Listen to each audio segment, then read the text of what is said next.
सहरा की तुपती हुई दोपहर थी। सूरज आग बरसा रहा था। रेत अंगारों की तरह दहक रही थी। एक काफिला घंटों से पानी की तलाश में भटक रहा था। मिशकीज़ें खाली, होंठ खुश्क, बच्चों की सांसें लरज रही थीं। ऊंट एक एक करके रेत पर बैठने लगे। काफिले वालों की आंखों में मौत का खौफ साफ नजर आ रहा था। इसी बेबसी के आलम में एक नौजवान खामोशी से रेत पर बैठ गया। उसके चेहरे पर हैरत अंगेज सुकून था, जैसे उसे यकीन हो कि कुछ होने वाला है। बुजुर्ग ने कांपती आवाज में पूछा, बेटा, सब घबरा रहे हैं, तुम इतने पर सुकून क्यों हो?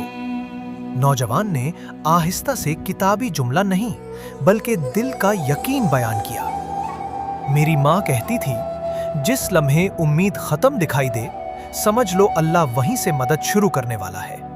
ये कहकर वो सजदे में गिर गया। उसकी आवाज रेत में गुम हो रही थी, मगर एहसास आसमान तक जा रहा था। ऐ अल्लाह, हम बेबस हैं, मगर तू बेबस नहीं। फिर कुछ ऐसा हुआ जो काफिले वालों ने कभी ना देखा था। दूर आसमान पर एक छोटा सा बादल नमूदार हुआ। सहरा में बादल, ये खुद एक मोजज़ा था। दोनों हाथ उठे, लोग हैरत से बादल को देख रहे थे। हवा चली, बादल फैलने लगा, फिर अचानक बारिश बरसने लगी। रेत पिघल गई, पानी के तालाब बनने लगे। लोग अपने हाथों से पानी भरने लगे। बच्चों के चेहरे जिंदा हो गए, ऊंट खड़े हो गए। जब सबने नौजवान से पूछा, बेटा, तेरी दुआ में आखिर क्या था? नौजवान मुस्कुराया, मेरी दुआ में कोई खास लफ्ज नहीं था। खास तो वो यकीन था जो मेरी माँ ने मेरे दिल में रख दिया था। अल्लाह अल्फाज नहीं, सच्चाई देखता है।